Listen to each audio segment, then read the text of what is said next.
Hi folks, this is going to be another quickie video because I'm busy writing my book, so that's what I want to get to doing. But I know people enjoy these videos and I like making them for you, and I think it's an important thing, so I'm continuing to do it. But apologies for it being short.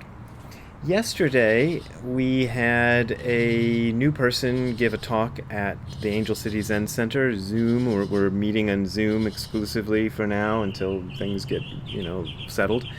It was Sarah Campbell, and she gave her first talk, and she talked about a passage in Dogen's Bendowa called Jijuyu Zanmai, the samadhi of receiving and using the self. And she read my version from, what was it from? Don't Be a Jerk. But I would like to read the Kazuaki Tanahashi version, which I don't know. I hate to say I like a Tanahashi version better than a Nishijima Cross version because Nishijima was my teacher. But I don't know, the Tanahashi version is a little bit more poetic, so I'm going to read you the passage in question, which I've read, I think, on this page before, but, on this channel, whatever we're calling it. But let's read it now. This is from the middle of a piece, and it's about sitting zazen. When, even for a moment, you express the Buddha's seal in the three actions by sitting upright in samadhi, that means doing zazen, you don't have to worry about the fancy language. The whole phenomenal world becomes the Buddha's seal, and the entire sky turns into enlightenment. Because of this, all Buddha Tathagatas as the original source increase their Dharma bliss and renew their magnificence in the awakening of the way. Furthermore, all beings in 10 directions and 6 realms, including the 3 lower realms, at once obtain pure body and mind, realize the state of great emancipation, and manifest the original face. At this time, all things realize correct awakening. Myriad objects partake of the Buddha body, and sitting upright, a king under the Bodhi tree, you immediately leap beyond the boundary of awakening. At this moment, you turn the unsurpassably great Dharma wheel and expound the profound wisdom, ultimate and unconditioned.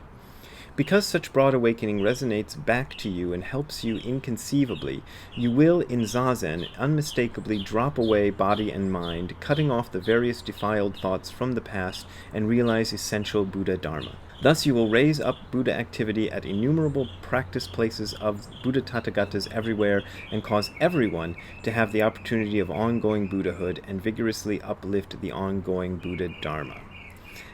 Then he says some other stuff and ends with, all this, however, does not appear within perception, because it is unconstructedness, in stillness, it is immediate realization. Grass, trees, and lands which are embraced by this teaching together radiate a great light and endlessly expound the inconceivable profound Dharma. Grass, trees, and walls bring forth the teaching for all beings, common people as well as sages, and they, in accord, extend this Dharma for the sake of grass, trees, and walls. Thus, the realm of self-awakening and awakening others invariably holds the mark of realization with nothing lacking, and realization itself is manifested without ceasing for a moment. This being so, the zazen of one person at one moment imperceptibly accords with all things and fully resonates through all time. Thus, in the past, future, and present of the limitless universe, this zazen carries on the Buddha's teaching endlessly. Each moment of zazen is equally wholeness of practice, equally wholeness of realization. That's what he says. And when I first heard that, I felt like, that's poetic and nice, but, zazen just feels like mostly sitting around and trying to not, ponder my taxes or something. I don't know. It's the only thing I can think of right now. But you're just having wandering weird thoughts and stuff. But as I've sat zazen more, I've come to believe that what Dogen is saying here is literally true. You right out there, when you sit zazen, are helping the world in this tremendous way, even if nobody really notices it. And he even says that this does not appear in perception. Now, one of the interesting things that I've been working on that I won't be able to really dig into in this video is this idea of self versus no self. This is the samadhi of using and receiving the self, receiving and utilizing the self. Yeah. Jijuyu Zanmai. So This idea of self versus no self is something I've been trying to write about this morning, but I was kind of not getting it, quite right. So I don't know if it'll make it into the book.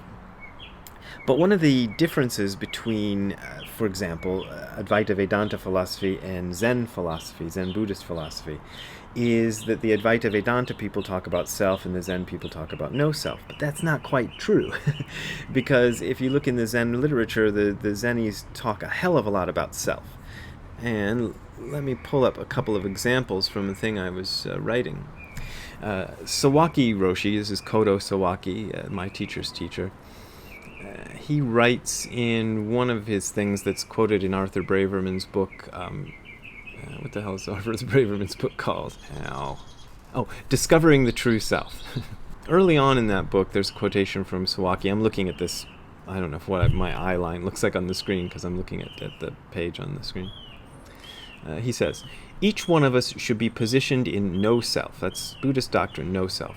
The duty that is fully achieved in that position where no self exists. This is being one with all things. This is the true teaching, the foundation of heaven and earth. Now he says that about no self, but he also says, in our teaching, the most important thing is for the body to realize the self.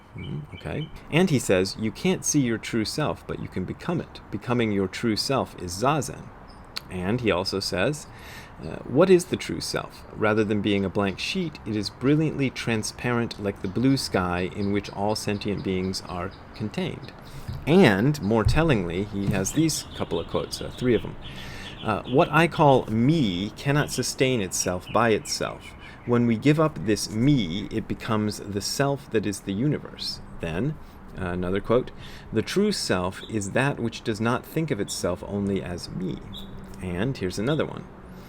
The root of delusion is the me thought, which is secondary to who we are, and, there's one more. The true self is that which does not think of itself only as me. So that's a lot of different things where we're using the word self in different ways. And, you could make the distinction which Arthur Braverman does in his book by self with a capital S and self with a small s.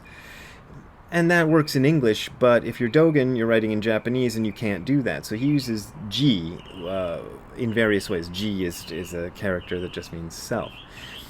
And the reason is that the self of the universe and the self of the self are one and the same, but it's not the personal self. So we get very sticky and tricky here. And I'm going to see if I can write something that makes sense out of what I just said. And wish me luck, folks. Sorry, my hair's going all over the place. I'm going to go back and write some more of what I was writing, and I'll talk to you later. If you want to donate to my continuing ability to keep writing without necessarily getting paid, except by you folks, you can donate via this link that I'm showing you below, or if you're on YouTube, there's a bunch of links below in the description of the video. Also, as I always say, and I've been saying ever since March, I know times are tough and economics are weird right now and everybody's unsure what's going on, so don't worry about me. If you don't have anything to donate, don't feel like you have to donate.